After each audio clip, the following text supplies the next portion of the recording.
"Hey Steven, are you willing to sell this Shell Lincoln scale figure to me because she is really rare. I couldn't find it anywhere online other than paying 40,000 yen for one." Well, even if I were to sell you this figure, which I absolutely adore and I wouldn't sell it, I'm sure that once you see the shipping cost from my country to yours, you will start saying no thank you. Hi and welcome back to the channel. I'm Steven from X Kurogane Studio. For today's video, admittedly, I'm dragging out things a bit, I am supposed to be making a video on my latest figure haul, but there were some delays on the shipping side of things, so maybe not this week, maybe not next week either. And I needed something to discuss with you guys, and the first topic that came to mind when I saw a Reddit post earlier today, it is the #1 killer of the hobby of collecting anime figures, and that is shipping cost. So in this Reddit post, a very common post I see everywhere online, including in MFC, the figure cost 30,000 yen, the shipping cost is another 30,000 yen. Nothing new right there. Wait until you see the shipping rates from my country to the UK or to the US. You will be mind blown in the wrong ways. Personally, I don't really care how expensive the figure is if it is really good. 35,000 yen, 40,000 yen, sure. The problem is that excellent anime figures tend to be bigger. That means a bigger box, and the shipping cost will make things a lot worse, which is why shipping cost is the #1 killer for this hobby. Okay, now I am going to give you guys a couple of examples maybe. This RAM figure over here by Good Smile came out many years ago. First release 9,000 plus yen.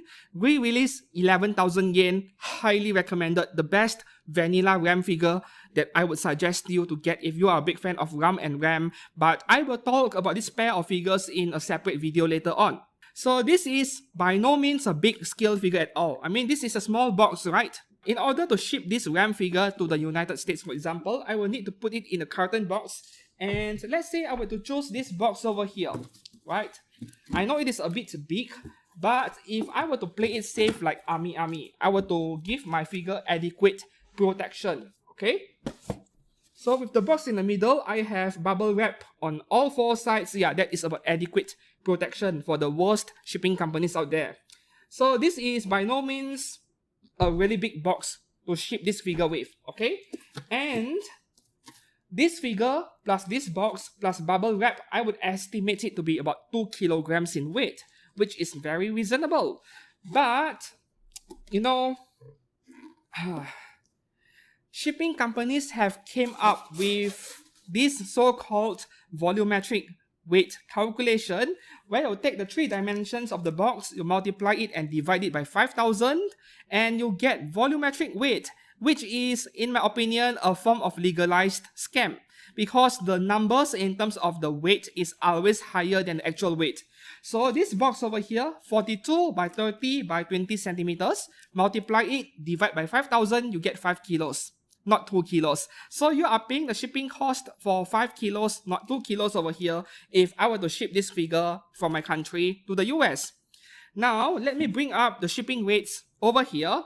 I am making use of Post Malaysia, which is our national courier and actually the cheapest shipping option, right? If I were to go for other options, DHL, FedEx, GDEX,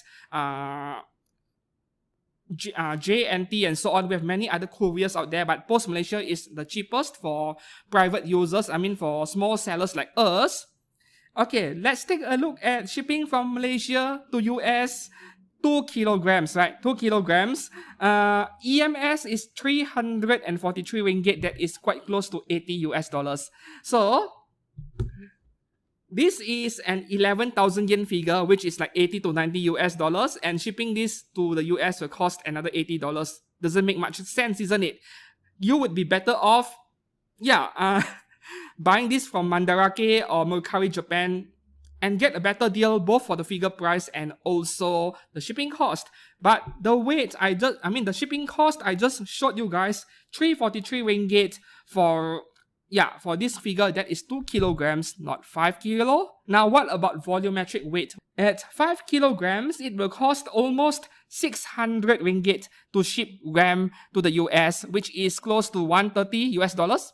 130 US dollars. Okay, let's go for sea freight, right? Maybe the cost will be lower. Sea freight, international surface parcel, 393 ringgit. 393 ringgit. That is still close to 90 US dollars. And you wait 1 to 3 months before getting this figure after paying $90 for shipping. How is this even acceptable? Jingliu by Epsim Studio, from Honkai Star Rail. This is the size of the box and this is only a 1/6 scale figure. Now imagine shipping this thing from my country to the US. $300 maybe for shipping cost. Yep. This is why the world of pre-owned anime figures, especially in the international segment, shipping to other countries, it is literally dead. Nobody will sell overseas, especially in my country, in Malaysia, because the shipping rates, they don't make any sense at all. Now, why is it so expensive? It is all down to volume. For example, if I were to buy this figure from Japan or China and ship it to Malaysia, maybe it would cost me $20 or $30 to ship over here by EMS. I'm just guessing.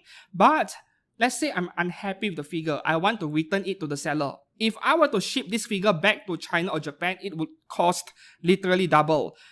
China to Malaysia, if it was $30, shipping back would be $50 or $60.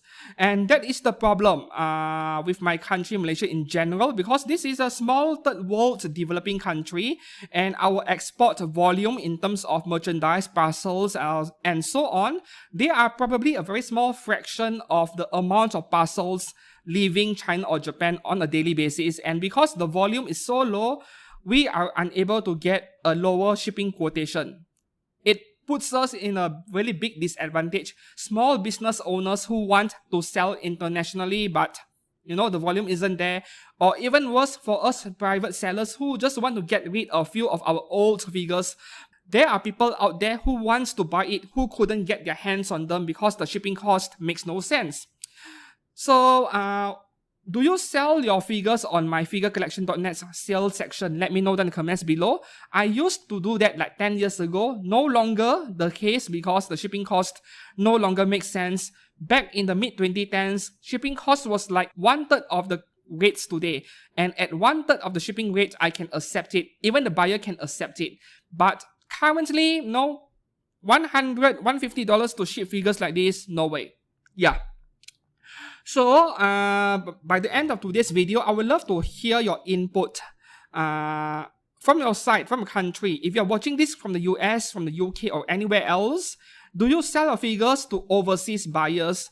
And if the answer is yes, what is the shipping cost like and how you deal with it? I would love to hear your story from a country, right? So this is my story over here. Nobody sells overseas anymore. Unless we're talking about our neighbors like Thailand or Singapore, then we can ship there.